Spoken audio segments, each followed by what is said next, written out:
Assalamualaikum warahmatullahi wabarakatuh. Perkenalkan, nama saya Rehan Aditya. Di sini saya akan memberikan pembelajaran mengenai warna, yaitu di salah satu mata pelajaran desain grafis percetakan. Nah, ketika kita membahas warna, maka akan muncul pertanyaan, apakah itu warna?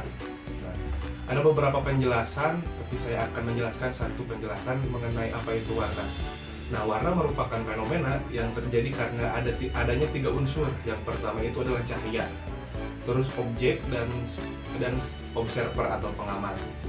Nah, proses terlihatnya warna adalah dikarenakan adanya cahaya yang menimpa suatu benda, sehingga benda tersebut menyerap dan memantulkan cahaya sampai ke mata, yaitu mata si observer atau manusia. Nah, kan tadi ada tiga unsur yang mempengaruhi mengenai warna. Yang pertama itu adalah cahaya. Nah, kenapa cahaya dan apa itulah cahaya itu apa gitu? Cahaya itu adalah yang tampak oleh mata, merupakan salah satu bentuk pancaran energi yang sempit dari gelombang elektromagnetik. Sumber cahaya akan mempengaruhi warna yang terlihat pada objek. Jadi ada beberapa sumber cahaya, kalau kayak misalnya cahaya matahari, terus cahaya lampu, atau dari lilin. Jadi itu juga mempengaruhi bagaimana warna terlihat oleh kita. Misalnya kalau dari cahaya matahari, si warna merah itu akan lebih kontras, beda dengan kalau misalnya dilihat menggunakan cahayanya ada cahayanya dari lilin. Nah, selanjutnya adalah objek. Objek itu tidak memancarkan cahaya, tetapi memantulkan, meneruskan, dan juga menyerap cahaya. Benda yang berwarna merah terjadi karena benda tersebut menyerap warna lainnya dan memantulkan warna merah. Sedangkan benda yang berwarna hitam menyerap semua cahaya yang diberikan oleh cahaya dan tidak ada yang dipantulkan. Sedangkan benda yang berwarna putih memantulkan semua cahaya. Nah, selanjutnya pengamat atau observer. Mata berperan sebagai perekam warna. Jadi kondisi mata setiap orang itu berbeda, hingga persepsi terhadap warna juga nggak pasti sama gitu, atau subjektif. Misalnya dari murid A atau si A sama si B, kondisi mata juga itu mempengaruhi. Misalnya si A itu mengalami buta warna sedangkan si B normal. Ketika si A melihat warna hijau, oleh si B itu hijau itu adalah hijau, tapi dalam perspektif si A, warna hijau itu adalah warna biru. Jadi dapat disimpulkan bahwa warna itu tidak pasti, alias berbentuk bersifat subjektif. Selanjutnya membahas mengenai jenis-jenis warna. Jadi jenis-jenis warna itu dibagi ke dalam tiga kategori. Yang pertama ada primer, yang kedua ada sekunder, yang ketiga tersier. Nah, warna primer sendiri merupakan warna yang tidak dapat dihasilkan oleh warna lain gitu, bukan dari hasil campuran warna-warna lain. Kalau sekunder merupakan warna yang terbentuk dari gabungan dua warna primer, misalnya dari warna kuning dengan merah, tapi perbandingannya 1:1, jadi seimbang. Yang ketiga adalah tersier. Warna tersier adalah gabungan dari warna primer dan juga warna sekunder. Nah, warna primer ada tiga warna. Yang pertama itu merah, terus kuning dan biru. Nah, perpaduan dari merah dan kuning menghasilkan warna oranye. Sedangkan dari biru dan juga kuning menghasilkan warna hijau. Biru dan merah menghasilkan warna ungu.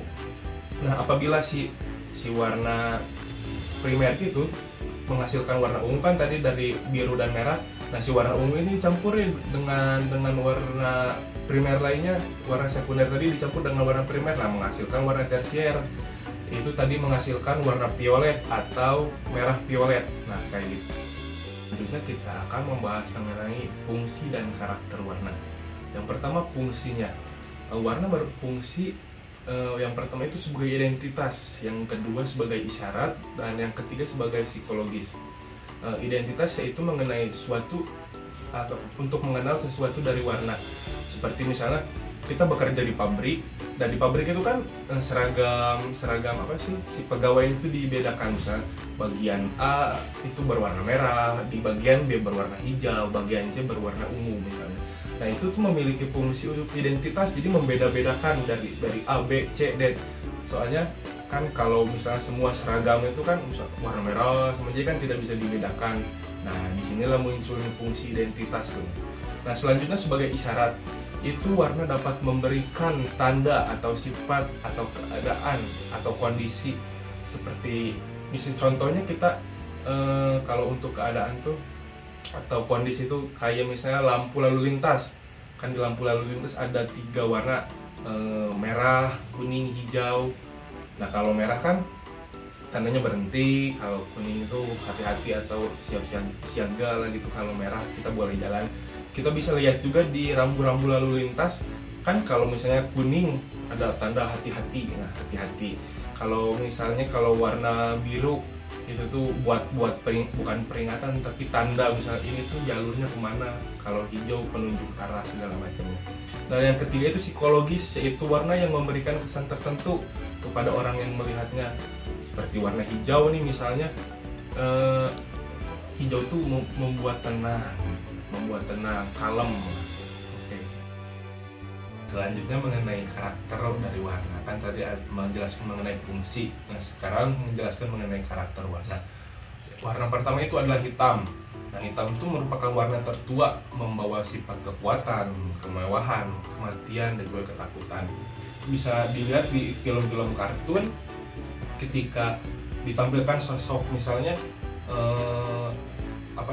untuk mencabut nyawa, malaikat mencabut nyawa atau apa gitu yang berbau-bau dengan yang buruk-buruk, biasanya digambarkan dengan yang sosok berwarna hitam. Nah selanjutnya warna putih merupakan warna yang paling terang, melambangkan cahaya, bersih, dan kesucian. Berbalik dengan tadi warna hitam, ketika misalnya kita penggambaran dalam film-film kartun atau film-film yang ya semacam itulah, warna putih itu biasanya melambangkan sifat-sifat yang tenang, yaitu cahaya atau malaikat yang memberikan pertolongan, berbaik hati, dan segala macamnya. Nah selanjutnya warna abu-abu merupakan warna yang netral dengan kesan elegan dan futuristik gitu. Selanjutnya merah membawa sifat berani, cinta, gairah, aktif, panas, dan kekuatan. Kan di dalam bendera Indonesia juga merah putih, putihnya suci, merahnya berani. Selain itu kan warna cinta juga katanya warna merah. Dan selanjutnya kuning bersifat harapan, memberi harapan kayak matahari gitu. Hati-hati kayak rambu ini, hati-hati di jalan, lagu Tulus. Terus hijau bersifat keseimbangan dan segar, kan banyak pohon-pohon, daunnya warna hijau jadi segar gitu. Nah selanjutnya warna biru nih, persib, bersifat tenang, kepercayaan, dan kebersihan gitu. Nah jadi dapat disimpulkan bahwa warna itu bersifat subjektif, enggak paten gitu. Semua warna merah itu merah, putih itu putih. Itu tergantung kepada observer, terus tergantung kepada situasi juga, cahaya segala macamnya. Nah mungkin itu saja materi yang bisa saya sampaikan.